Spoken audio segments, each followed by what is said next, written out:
Jérusalem, tôt le matin. La chaleur du soleil n'avait pas encore atteint les pierres de la ville quand la salle du premier étage était déjà envahie de monde. C'était le même endroit où Jésus avait partagé le pain une dernière fois aux côtés des siens. La même table, les mêmes murs, la même odeur de vieux bois et de ville en perpétuel mouvement. Mais cette matinée ne ressemblait à aucune autre. 120 personnes s'y trouvaient réunies. Ce n'étaient pas des gens de condition. Ce n'étaient pas des figures d'influence. C'étaient des pêcheurs, des femmes, des gens du peuple qui avaient tout laissé derrière eux pour suivre quelqu'un et qui maintenant, en silence, se demandaient ce qu'ils allaient faire du reste de leur vie. 10 jours plus tôt, Jésus était monté au ciel. La promesse avait été donnée, demeurez. Quelque chose va arriver. Mais personne ne savait expliquer quoi exactement. Cela faisait déjà 9 jours qu'ils attendaient dans cette salle, 9 jours de prière, tantôt en silence, tantôt à voix haute, avec des moments de doute et des moments de foi, des passages de peur et des éclairs d'espérance. La ville dehors vivait une grande fête.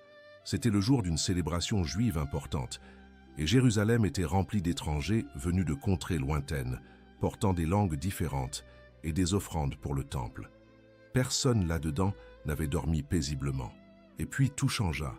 Un son, pas le son d'un instrument, ni d'une voix venant de quelqu'un, un son qui descendit d'en haut comme un vent violent et impétueux et remplit instantanément la maison entière. Les murs vibrèrent, tous se levèrent, et alors ils remarquèrent quelque chose qui ressemblait à des langues de feu se séparant et se posant sur chaque tête de cette assemblée. Une par une. Personne ne fut oublié, et les bouches se mirent à produire des paroles. Non pas en arabe, non pas en araméen, non pas dans la langue maternelle de chacun, mais dans des langues qu'ils n'avaient jamais apprises. Les langues d'autres peuples, d'autres terres lointaines, d'autres continents éloignés. Les gens de l'extérieur, dans la rue, en pleine fête, s'arrêtèrent au milieu du chemin. Ils levèrent les yeux. Ils écoutèrent. Chacun comprenait dans la langue de sa terre, comme si ceux du dedans l'avaient toujours maîtrisée. Que se passe-t-il ? Se demandaient-ils entre eux. Parmi ces 120 personnes, il y avait une femme qui ne montrait aucun étonnement. Tandis que tous les autres se regardaient hébétés, elle demeurait calme, les yeux fermés, les paumes ouvertes, le visage serein. Car elle était la seule dans cette salle qui connaissait déjà, par expérience directe, ce dont cet esprit était capable d'opérer en une personne. Bien des décennies auparavant, dans une petite ville appelée Nazareth, ce même esprit était descendu sur elle. Et elle avait répondu par un oui. Et elle avait porté dans son propre corps le fruit de cette rencontre. Elle s'appelait Marie. L'Église appelle ce jour la Pentecôte. Et le 24 mai, lorsque la Pentecôte tombe à cette date, elle célèbre également Notre-Dame Auxiliatrice. 2 mystères, un seul jour, et une histoire que presque personne ne connaît dans son intégralité. Cette matinée à Jérusalem n'était pas un jour ordinaire pour la ville. Elle n'était pas un jour ordinaire ni pour les Juifs qui y habitaient, ni pour les milliers de pèlerins qui avaient afflué de tous les coins du monde alors connus. Jérusalem était bondée parce que c'était le jour d'une fête très ancienne, l'une des plus importantes du calendrier juif. Et comprendre cette célébration change profondément la façon dont on comprend ce qui s'est passé dans cette salle. La fête était connue sous le nom de Fête des Semaines, en hébreu Shavuot. Elle avait lieu 7 semaines après la Pâque juive, le 50e jour du décompte. Les Grecs appelaient ce jour Pentecôte, qui signifie simplement 50e. Le nom a traversé le temps, et l'Église l'a repris. Mais pourquoi tant de monde se trouvait-il à Jérusalem ce jour-là? Parce que la fête des semaines portait 2 significations qui s'étaient accumulées au fil des siècles. La première était agricole. Elle correspondait à la fin de la récolte du blé. Les paysans arrivaient en ville, portant des paniers remplis des premiers fruits.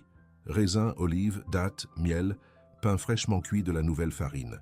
Les rues exhalaient le parfum de la terre humide et de la récolte nouvelle. Harpes et flûtes accompagnaient les processions. Les psaumes étaient récités en chœur par des groupes qui avançaient en chantant sur les voies pavées. C'était un jour de gratitude pour la nourriture, pour la pluie, pour la vie qui rejaillissait de la terre. Le second signification était d'une portée bien plus grande. C'était le souvenir du jour où Moïse avait reçu la loi de Dieu sur le mont Sinaï, 50 jours après la libération d'Égypte. La loi gravée dans la pierre, l'alliance établie entre Dieu et son peuple. C'est pourquoi la ville connaissait toute cette agitation. des pèlerins des régions les plus diverses étaient venus fêter à la fois la récolte des champs et la moisson de l'histoire. Et alors, l'Église comprit, ou plutôt Dieu révéla, quelque chose d'extraordinaire. La loi gravée dans la pierre au Sinaï était arrivée 50 jours après la Pâque juive. L'Esprit Saint qui grave la loi dans le cœur des personnes est arrivé 50 jours après la Pâque chrétienne. Le même jour, le même décompte, l'une emboîtée dans l'autre.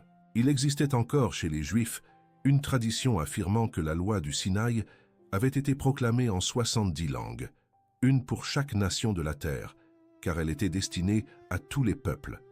En cette Pentecôte chrétienne, les apôtres parlèrent dans au moins 15 langues identifiées dans le récit des Actes des Apôtres. Le peuple entendit et comprit, chacun dans sa propre langue. L'Église des premiers siècles apprit cela. Les moments les plus importants de l'histoire de Dieu n'arrivent pas de nulle part. Ils arrivent à l'intérieur de quelque chose que le monde attendait déjà, mais ne savait pas encore nommer. La Pentecôte n'a pas remplacé la fête des semaines. Elle a accompli ce qu'elle avait toujours promis. Mais si l'histoire de ce qui s'est passé est fascinante, ce que l'Église a fait avec cette histoire au fil des siècles est encore plus surprenant, en particulier ce qu'elle cache dans une seule messe. Quand le prêtre entre à l'autel le dimanche de Pentecôte vêtu de rouge, la plupart des gens pensent que c'est la couleur habituelle des jours importants. Ce n'est pas le cas. Le rouge de la Pentecôte a une signification précise et distincte de toutes les autres fois où il apparaît.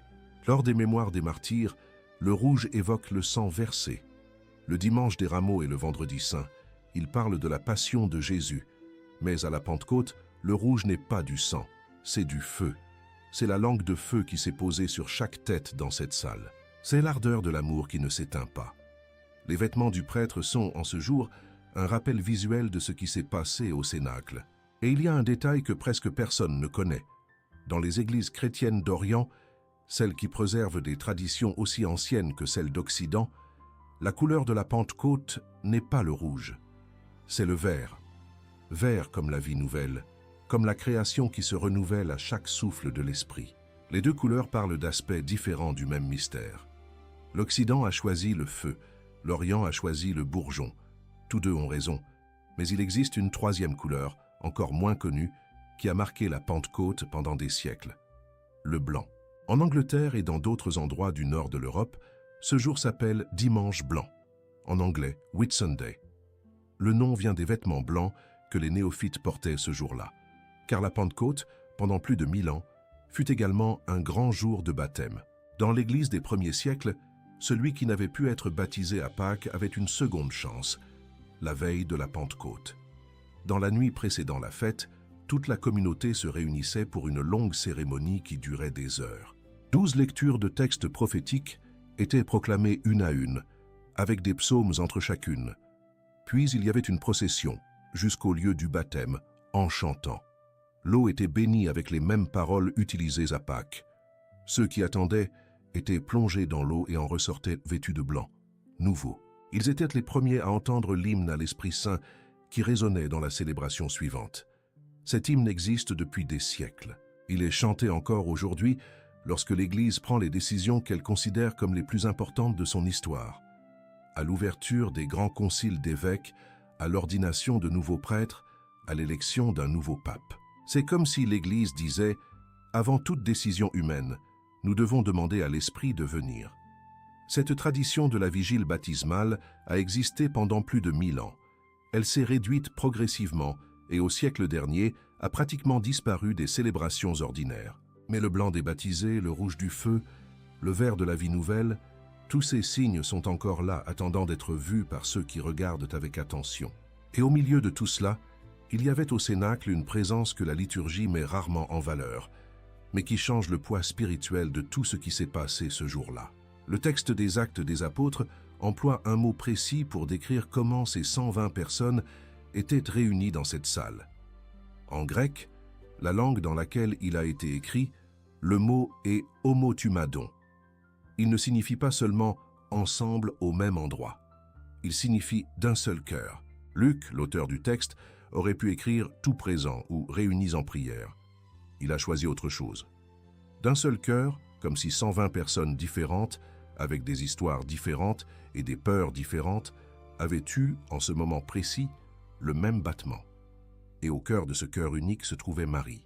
La Bible la mentionne par son nom dans Actes 1,14. Elle et les apôtres réunis en prière dans la tente. C'est la dernière fois qu'elle apparaît par son nom dans les textes sacrés, et c'est la plus importante. Car Marie était là non pas simplement en tant que mère de Jésus, qui n'avait nulle part où aller. Elle était là avec un rôle que personne d'autre ne pouvait remplir. Elle était la seule personne dans cette salle à avoir déjà reçu l'Esprit Saint auparavant. Non pas comme présence générale, non pas comme force lointaine, mais de façon pleine et personnelle, lors de l'Annonciation, des décennies plus tôt. L'Esprit s'était posé sur elle. Elle avait dit oui, et elle avait porté dans son propre corps le fruit de cette rencontre. Les apôtres attendaient quelque chose qu'ils ne connaissaient pas. Marie attendait quelqu'un qu'elle connaissait déjà. C'est pourquoi elle n'a pas pris la parole, n'a pas organisé, n'a pas pris le commandement. Elle a prié, et sa prière était différente des autres. Ce n'était pas la demande d'une chose inconnue, mais le retrouvaille avec quelqu'un de familier. Aux noces de Cana, des années auparavant, elle avait dit aux serviteurs « Faites tout ce qu'il vous dira ». Elle n'a pas expliqué ce qui allait se passer. Elle a simplement fait confiance, et cela s'est accompli. Au Cénacle, le même profil, le même silence confiant, la même ouverture qui attire le ciel vers la terre. Ces 9 jours d'attente furent les 9 premiers jours de prière organisés de l'histoire de l'Église. Ce qu'on appellerait plus tard une neuvaine, une prière de 9 jours. Ce ne fut pas une invention religieuse.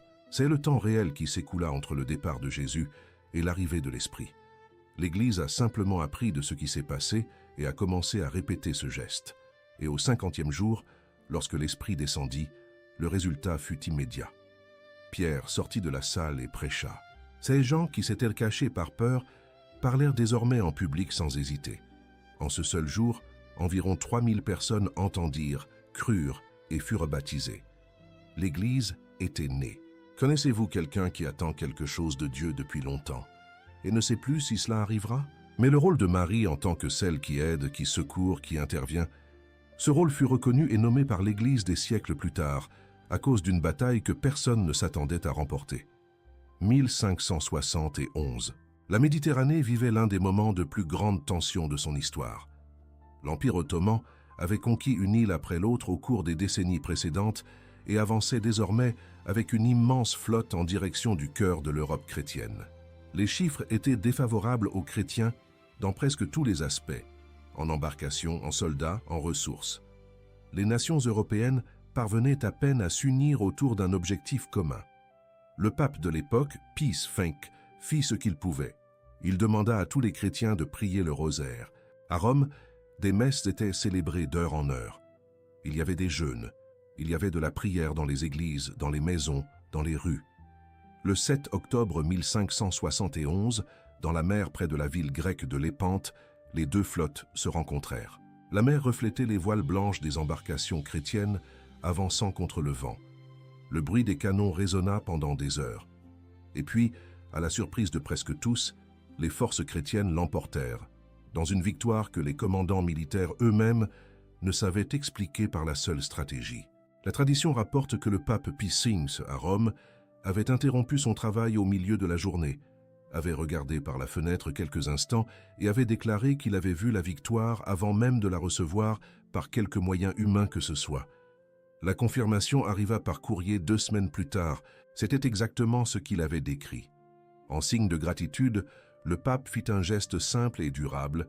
Il ajouta à la prière des litanies de Notre-Dame, cette longue liste d'invocations que les catholiques récitent après le rosaire, les mots « Secours des chrétiens », un titre nouveau pour un rôle ancien. Car Marie, en tant que celle qui aide, qui secourt, qui reste aux côtés de celui qui est dans la difficulté, cette reconnaissance existait bien avant les Pentes. L'évêque et prédicateur Jean Chrysostome, au IVe siècle, plus de 1000 ans auparavant, avait déjà appelé Marie le plus grand secours des chrétiens dans un sermon qui nous est parvenu. La bataille de Lépante n'a pas inventé le titre. Elle l'a seulement officialisé. Elle a simplement dit à voix haute ce que les fidèles ressentaient depuis des siècles. L'expression auxiliatrice des chrétiens entra dans la prière officielle de l'Église. Le titre était vivant, il était prié, mais il n'avait pas encore sa propre fête dans le calendrier. Il n'y avait pas encore de jour dans l'année que l'Église réservait spécifiquement pour la célébrer sous ce nom. Cela allait changer. Et cela allait changer d'une façon que personne n'avait planifiée, née non pas d'une tranquille décision de cabinet, mais d'une prison, d'une cellule, d'un pape qui priait dans l'obscurité et promettait quelque chose à Notre-Dame s'il en sortait vivant. 238 ans après les Pentes, l'Église vivrait son moment le plus sombre depuis les premiers siècles, et Notre-Dame auxiliatrice allait réapparaître, cette fois, dans une cellule. 1809. L'Europe était sous la domination de Napoléon Bonaparte, qui avait conquis un continent entier avec sa force militaire et son ambition sans limite. Ce qu'il voulait maintenant était à la fois simple et impossible, contrôler aussi l'Église. Que le pape reste à Rome, mais obéisse à Paris. Que le pouvoir religieux serve le pouvoir politique. Le pape de l'époque, Pie VII, refusa. La réponse de Napoléon fut rapide. Dans une opération nocturne, sans avertissement, des troupes françaises envahirent le palais papal à Rome et emmenèrent le pape comme prisonnier. Il n'y eut pas de négociation. Il n'y eut pas de jugement. Il y eut seulement des soldats dans la nuit et une voiture partant dans l'obscurité. Pie VII fut conduit d'abord à la ville italienne de Savone, puis au château de Fontainebleau, en France. 5 ans loin de Rome. 5 ans isolé de ses conseillers les plus proches. À Savone, gravement malade, tellement affaibli que les adversaires de l'Église faisaient circuler la nouvelle dans les salons d'Europe, celui-ci sera le dernier pape. L'institution est terminée. Ils disaient cela avec satisfaction. Ils y croyaient comme à un fait. C'est à ce moment-là, le plus bas de tous, loin de tout, sans savoir s'il en sortirait vivant, que Pie VII fit un vœu. Non pas une promesse publique, une promesse intime, en silence, adressée à Notre-Dame auxiliatrice. Si je sors d'ici, je couronnerai son image. Je remercierai publiquement. Je marquerai ce titre dans le calendrier de l'Église. Face à Napoléon, même en captivité, Pie VII avait une réponse qui déconcertait ses contemporains. Quand quelqu'un lui demandait comment il traitait l'empereur qu'il avait emprisonné, il répondait « Mon cher fils, un fils un peu têtu, mais encore mon fils ». En 1813, les défaites militaires de Napoléon commencèrent à s'accumuler. À Leipzig, la coalition de nations qui s'y opposait le força à reculer. Le pouvoir de l'Empire commençait à s'effondrer. Le 10 mars 1814, sous la pression, Napoléon permit au pape de quitter Fontainebleau. Sur le chemin du retour vers Rome, Pie VII s'arrêta à Savone et accomplit son vœu. Il couronna l'image de Notre-Dame d'un feuillage en or, en public, devant des cardinaux et la population locale. Le 24 mai 1814, il entra solennellement à Rome. Les rues étaient combles. Les gens pleuraient et acclamaient. La ville qui avait vu le pape emmené dans l'obscurité le recevait maintenant en fête à la lumière du jour. À cette même période, au château de Fontainebleau, la même où le pape avait passé des années prisonnier, Napoléon signa son abdication, au même endroit, au même moment de l'histoire. 2 ans plus tard, le 16 septembre 1816, Pie VII officialisa la fête de Notre-Dame auxiliatrice en la fixant au 24 mai, le jour de son retour triomphal à Rome. Combien de personnes aujourd'hui se trouvent dans une situation où tout semble perdu, et pris malgré tout? La fête était créée, mais elle avait besoin de quelqu'un pour la porter au monde. Cet être avait rêvé de Notre-Dame pour la première fois, alors qu'il n'avait que 9 ans. 1824. Un garçon de 9 ans prénommé Jean Bosco se réveille au milieu de la nuit, effrayé, le cœur qui s'emballe. Il a fait un songe. Dans le petit lit de la maison pauvre de sa famille, à la campagne italienne, il essaie de se souvenir de tout. Dans le songe, il y avait un champ plein d'enfants, du bruit, de l'agitation, et une dame au visage serein qui apparut et lui dit, d'une voix qu'il n'oublia jamais, « Je suis celle que ta mère t'a enseigné à saluer 3 fois par jour. » Il ne comprit pas tout, mais il garda chaque détail. Jean Bosco grandit, étudia avec difficulté, devint prêtre. Il s'installa à Turin, l'une des villes les plus industrialisées de l'Europe du XIXe siècle, pleine d'usines, de jeunes qui venaient de la campagne sans famille, sans travail, sans avenir. Il commença à accueillir ces jeunes. Il enseignait, nourrissait, priait. Peu à peu, il devint connu sous le nom de Don Bosco, le prêtre des enfants pauvres. Et dès les premières années de son travail, il invoquait Marie avec un titre précis, auxiliatrice, le même titre que le pape avait gravé dans le calendrier de l'Église quelques décennies plus tôt. En 1844 et 1845, Don Bosco fit de nouveaux songes. Notre-Dame apparut et fut plus directe cette fois. Elle lui montra un terrain précis à Valdocco, un quartier ouvrier de Turin. Elle indiqua l'emplacement. Et elle dit, « Ici ma maison, d'ici ma gloire, d'ici… » Puis elle fit quelque chose que Don Bosco n'oublia jamais. Elle fit un pas en avant et posa le pied à l'endroit exact où la basilique devrait être érigée. Ce terrain, il le découvrit plus tard, était celui-là même où des soldats romains avaient été tués à cause de leur foi au 1er siècle. La terre avait déjà été marquée par la fidélité. Don Bosco garda ses songes pendant 19 ans. En 1863, il se mit à agir. Il n'y avait pas d'argent. Il n'y avait aucune garantie. Il n'y avait que la certitude des songes et la confiance en Marie. Les travaux commencèrent avec ce qu'il avait. Les garçons de l'oratoire portèrent des pierres. Des ouvriers de la ville offraient des heures de travail. Des dons arrivaient de façon que Don Bosco appelait des grâces, une correspondance inattendue, une visite surprise, une enveloppe qui arrivait exactement quand les travaux étaient sur le point de s'arrêter. Le 27 avril 1865, la première pierre fut posée. En septembre 1866, la grande coupole de 19 mètres de diamètre fut achevée.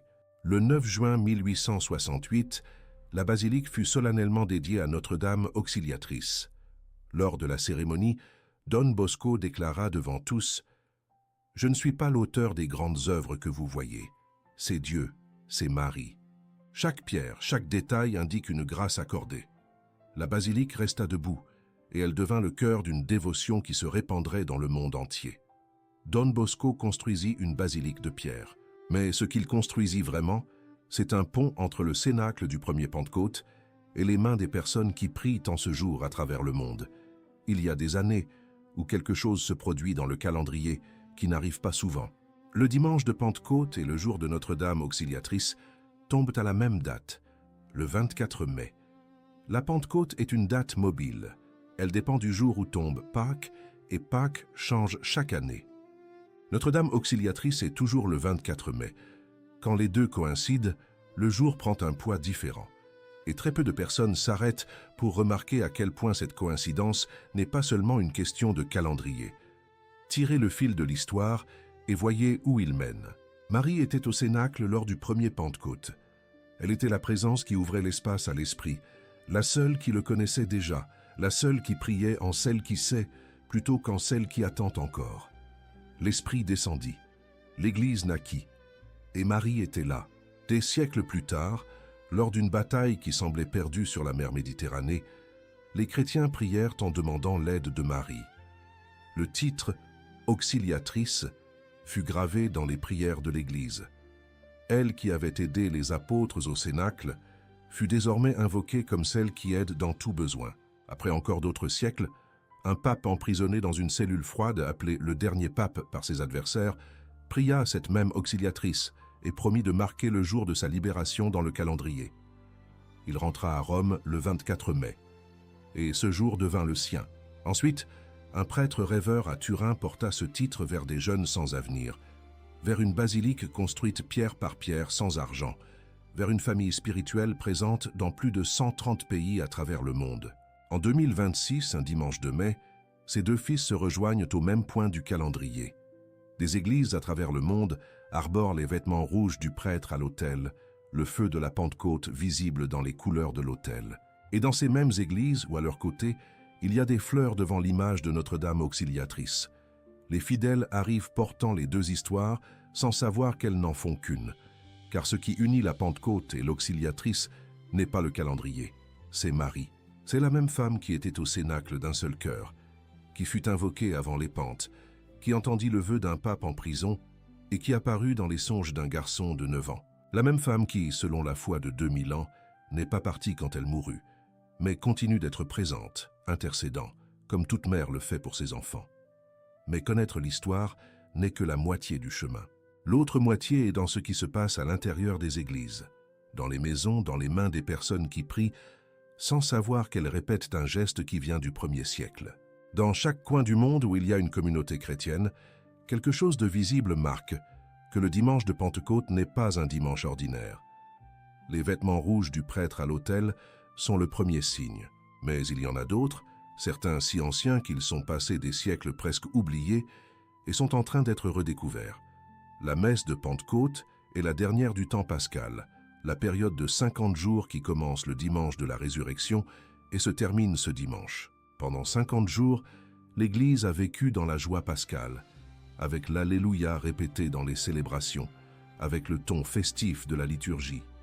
Ce temps s'achève à la Pentecôte, non pas dans la tristesse, mais dans la plénitude, comme une récolte qui touche à sa fin, parce que la moisson a été complète. Avant la messe, dans de nombreuses communautés à travers le monde, on chante un hymne qui existe depuis des siècles, une prière que l'Église réserve à ses moments les plus solennels. L'ouverture des grands conciles d'évêques et de responsables de l'Église, l'ordination de nouveaux prêtres, l'élection d'un nouveau pape. L'Église chante cet hymne comme quelqu'un qui dit « Avant toute décision humaine, nous devons demander à l'Esprit de venir ». À la Pentecôte, il est chanté en clôture des 9 jours de prière que les fidèles font entre la fête de l'Ascension et la Pentecôte, reproduisant les 9 jours d'attente des apôtres au Cénacle, qui en ce même jour, dans les communautés liées à la spiritualité salésienne, celle que Don Bosco a fondée et qui est présente dans plus de 130 pays, il y a aussi la célébration de Notre-Dame auxiliatrice, des fleurs devant l'image, le rosaire récité en communauté, des messes avec des chants mariales. Don Bosco dit un jour à ses collaborateurs « Recommandez toujours la dévotion à Notre-Dame auxiliatrice et à Jésus à l'autel. » Cette demande devint un héritage et l'héritage devint pratique quotidienne dans les collèges, les paroisses, les centres d'assistance et les communautés sur les 5 continents. Il y a un détail que peu de personnes connaissent. L'image originale de Notre-Dame auxiliatrice, commandée par Don Bosco au peintre Tommaso Lorenzone en 1867, se trouve encore dans la basilique de Turin. C'est l'une des images mariales les plus visitées du monde. Des personnes de pays et de langues totalement différents arrivent à la basilique, regardent la même image et prient, chacun dans sa propre langue, comme au premier Pentecôte. De Saint Jean Chrysostome au IVe siècle, en passant par la bataille de Lépante en 1571, le pape prisonnier en 1809, les songes de Don Bosco en 1824, jusqu'à aujourd'hui, le titre « Auxiliatrice » a traversé les siècles. Et la question qui demeure est simple. Pourquoi ce titre en particulier parmi tant d'autres résonne-t-il encore avec tant de force? Peut-être parce que c'est le plus humain de tous. Il ne parle pas de pouvoir, il ne parle pas de gloire, il ne parle pas de distance, il parle d'aide. Et tout être humain, à un moment de sa vie, sait ce que c'est que d'avoir besoin d'aide. Vous avez commencé cette histoire dans une salle à Jérusalem, 120 personnes d'un seul cœur, attendant quelque chose qu'elles ne pouvaient pas décrire. Un vent qui vint du ciel, du feu qui se posa sur chaque tête, des langues qui dirent ce que les lèvres ne savaient pas, et au milieu de tout cela une femme en silence, les yeux fermés et les mains ouvertes, qui n'était pas surprise parce qu'elle était déjà passée par là. Maintenant vous connaissez le voyage complet, non seulement ce qui s'est passé dans cette salle, mais le fil qui a traversé 2000 ans et est arrivé jusqu'à aujourd'hui. Un peuple qui portait des paniers de blé dans les rues de Jérusalem sans savoir qu'il accomplissait une promesse plus grande que la récolte. Des prêtres en vêtements rouges qui célèbrent le feu sans savoir que pendant des siècles, les néophytes arrivaient pour cette même messe vêtue de blanc. Des chrétiens qui récitent les litanies de Notre-Dame sans savoir que le titre « auxiliatrice » y a été ajouté après une victoire navale que personne ne croyait possible. Des personnes qui invoquent ce nom sans savoir qu'il est entré dans le calendrier de l'Église parce qu'un pape rentra d'une captivité le 24 mai et attribua tout à elle. Et Don Bosco, un garçon de 9 ans qui se réveilla au milieu de la nuit avec un songe qu'il porta pendant 19 ans avant de le transformer en pierre, en coupole, en basilique, en communauté, en mission sur les 5 continents. Ce qui unit tout cela n'est pas une doctrine complexe. C'est un modèle simple et constant. Chaque fois que la situation semblait sans issue, au Cénacle avec des apôtres paralysés par la peur, sur la mer de Lépante avec des forces en infériorité, dans la cellule de Fontainebleau avec un pape appelé le Dernier, sur les chantiers sans argent à Turin, il y avait quelqu'un qui priait avant de voir. Il y avait une attente qui n'a pas renoncé. Et il y avait, selon la foi qui traverse ces 2000 ans, une mère qui écoutait. Marie n'a rien résolu avec fracas. Elle n'a pas annoncé. Elle n'a pas garanti à l'avance. Elle était présente. Elle est intercédée. et les choses se sont ouvertes de façon que ceux qui vécurent après appelèrent grâce. En un seul dimanche de mai, quand la Pentecôte tombe le 24, toutes ces histoires convergent vers le même jour. Pentecôte et auxiliatrice, le feu et la mer, le commencement de l'Église et le titre qu'elle porte encore aujourd'hui. Quand quelqu'un allume une bougie, quand une famille récite le rosaire, quand un prêtre revêt le rouge de l'autel et élève le calice, cette histoire ne se termine pas. Elle continue, non pas dans les livres d'histoire, non pas dans les murs des basiliques, dans les mains des personnes qui prient sans savoir qu'elles répètent un geste qui a commencé avec 120 cœurs d'un seul cœur, dans une salle à Jérusalem, le 50e jour après Pâques. Viens, Esprit Saint, et Notre-Dame auxiliatrice, priez pour nous.